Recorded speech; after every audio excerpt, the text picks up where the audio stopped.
Cher jeune, bonjour. J'espère que tu survis bien ce temps de confinement. Les vacances approchent, ce sera le moment de souffler un petit peu. Voilà, mettons-nous en prière aujourd'hui, au nom du Père et du Fils et du Saint-Esprit. Amen. Viens Esprit Saint, viens en nos cœurs et envoie du haut du ciel un rayon de ta lumière. Viens Esprit Saint. Prions le Seigneur. Sois attentif à nos supplications, Seigneur.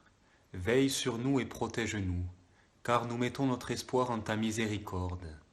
Purifiés désormais de nos péchés, nous pourrons mener une vie sainte et entrer en possession de ton héritage, par Jésus-Christ, ton Fils, notre Seigneur et notre Dieu, qui règne avec toi et le Saint-Esprit, maintenant et pour les siècles des siècles. Amen. Rappelons-nous que nous sommes en carême, il ne faut pas l'oublier, malgré ce temps de confinement et tout ce que ça implique. Nous sommes dans ce temps de carême, temps de purification, temps de conversion.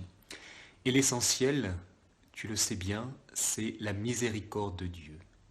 Pour être purifié, pour se convertir, ce qui compte avant tout, c'est bien la miséricorde de Dieu et non pas notre propre volonté, nos propres forces.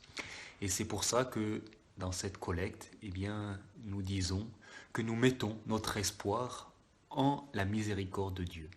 Parce que c'est vraiment le cœur de notre vie chrétienne, c'est la miséricorde de Dieu.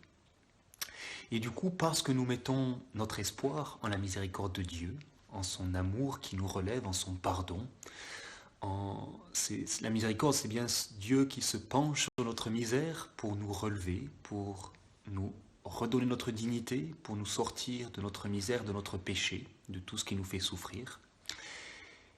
Et parce que nous y croyons, nous croyons que Dieu veille sur nous, que Dieu nous protège. Et ce que nous disons dans le début de cette collecte, parce que vraiment, nous mettons notre espoir en lui. Et en mettant cet espoir en lui, nous ouvrons notre cœur et alors il peut effectivement nous protéger. Parce qu'on lui fait de la place, on lui laisse de la place. Je le disais, c'est la miséricorde qui purifie.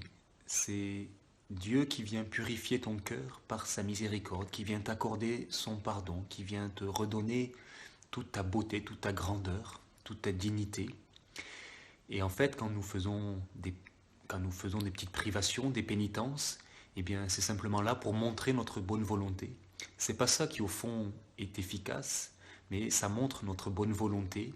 Et ces privations, ces pénitences, tous ces efforts de carême que tu as pu faire, que tu peux faire encore, sont là pour faire un peu plus de place dans ton âme à Dieu. Et pour qu'il puisse donc, te relever, te restaurer, te pardonner, te redonner cette dignité qui est la tienne en tant qu'enfant de Dieu.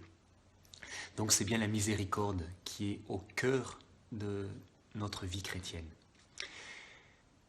Et parce que, du coup, nous sommes purifiés de nos péchés grâce à la miséricorde de Dieu, alors, nous disons que nous pourrons entrer dans une vie sainte. Et plus nous sommes purifiés, plus nous entrons dans la sainteté, et plus nous marchons vers cette sainteté, et plus donc nous pourrons entrer en possession de l'héritage de Dieu. Qu'est-ce que ça veut dire, l'héritage de Dieu ? C'est entrer dans cette amitié avec Dieu, dans la filiation qu'il veut construire avec nous. Nous sommes appelés tous à être véritablement enfants de Dieu, fils et filles de Dieu avec Jésus. Donc être enfant de Dieu, cet héritage, c'est aussi bien sûr la vie éternelle. Quel que soit le nom qu'on lui donne, quelle que soit la façon qu'on a de l'expliquer, cet héritage, c'est être avec Dieu.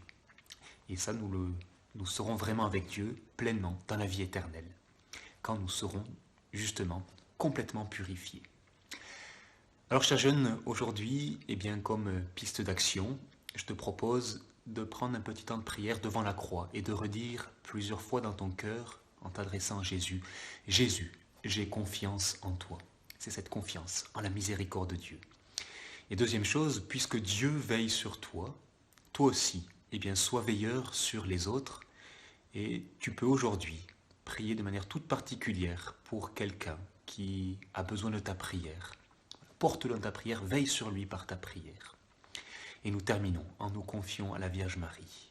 Je vous salue Marie, pleine de grâce. Le Seigneur est avec vous, vous êtes bénie entre toutes les femmes, et Jésus, le fruit de vos entrailles, est béni.